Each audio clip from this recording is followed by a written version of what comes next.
Let's move a little closer to the present day, and let's talk about the case of Annie Ley, who was murdered at Yale University in 2009.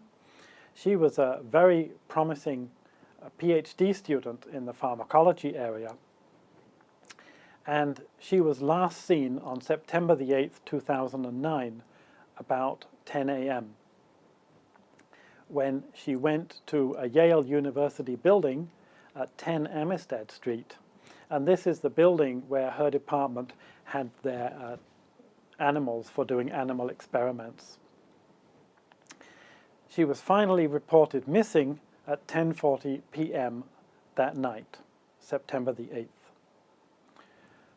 A few days later, on September the 13th, her body was found inside a wall space in that building.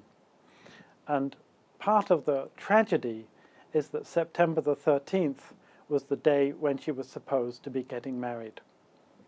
4 days later, one of the animal lab technicians, a man called Raymond Clark, was arrested for her murder. And on March the 17th, 2011, Raymond Clark entered into a plea bargain and was found guilty of murder and sexual assault. Interestingly, the first public news of the sexual assault was when the plea bargain was announced. No details of it had been released by the police previously. On June the 3rd, Raymond Clark was sentenced to 44 years in prison. At the time, the state of Connecticut, where Yale is, still had the death penalty. So presumably Raymond Clark entered into the plea bargain in order to avoid the death penalty. So what happened in the case? How, for instance, did they find Annie Ley?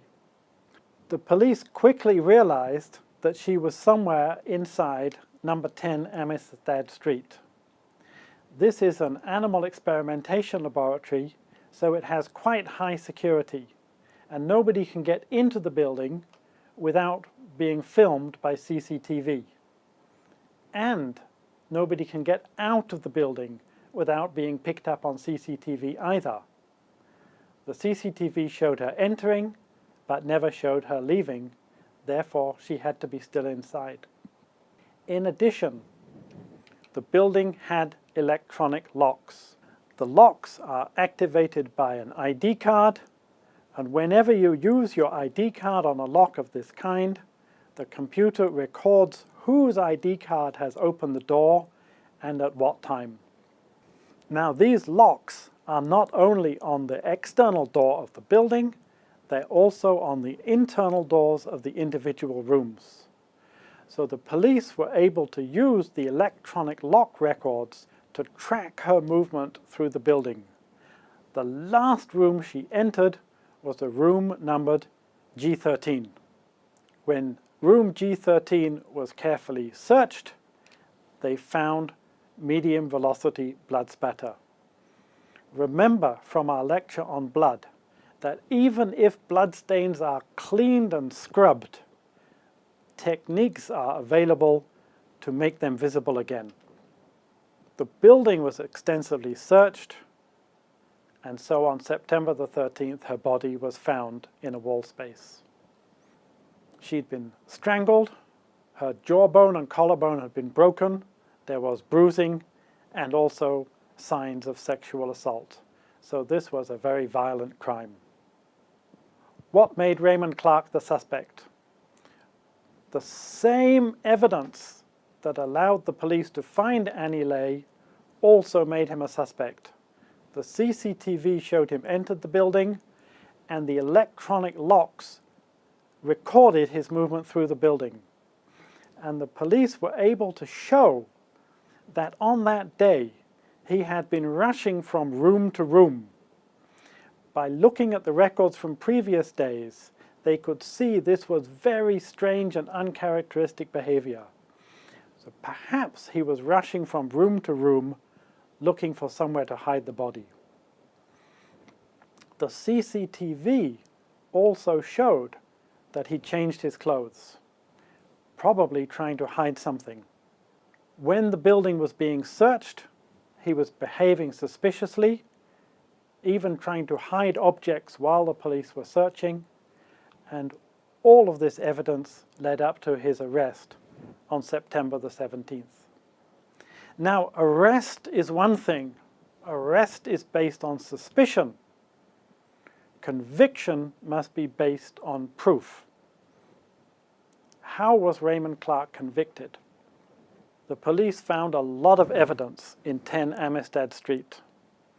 A sock, a glove, and other clothes were found hidden above a ceiling tile, and the sock had blood on it from both Clark and from his victim, Annie Lay.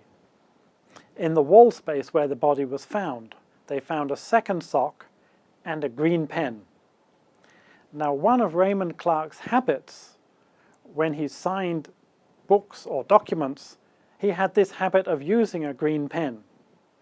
That's not enough to prove that this pen was Raymond Clark's, but they were able to also get his DNA off the pen, and presumably he dropped it in the wall space when he was putting the body in there. And finally, the DNA evidence from the sexual assault was also his. So, the result, in March of 2011, guilty of murder and sexual assault, 44 years in prison. The conviction was possible because of this mass of forensic evidence.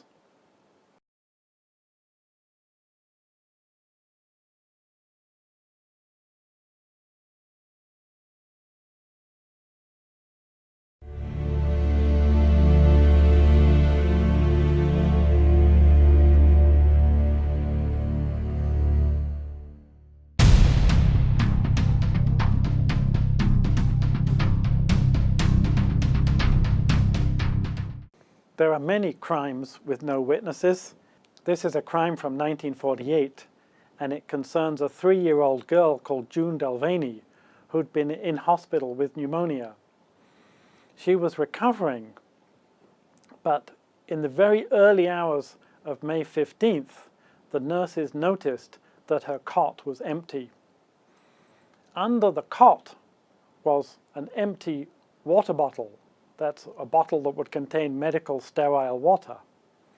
And prints from adult feet, stockinged adult feet, could be seen going from the cot to the door. There was a search of the hospital and the hospital grounds, and a couple of hours later, her dead body was found in the grounds, and she'd been killed by being smashed against a wall. So what evidence have we got?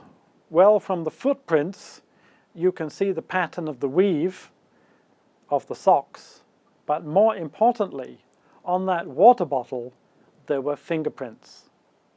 Well, who's likely to handle a water bottle in a hospital? Well, doctors, nurses, hospital staff. So these all had to be fingerprinted, and it was found the fingerprint didn't belong to them. Then patients, visitors, ambulance drivers, fingerprinted, also eliminated. That was 642 sets of fingerprints in 3 days. And remember, this is 1948. All this has to be done by fingerprint examiners. There's no electronic databases available. Second, they moved on to anyone familiar with the hospital. Another 200 sets of prints.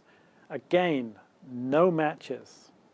The investigators therefore decided to fingerprint every male in the town, every male in this town of Blackburn over the age of 14 years.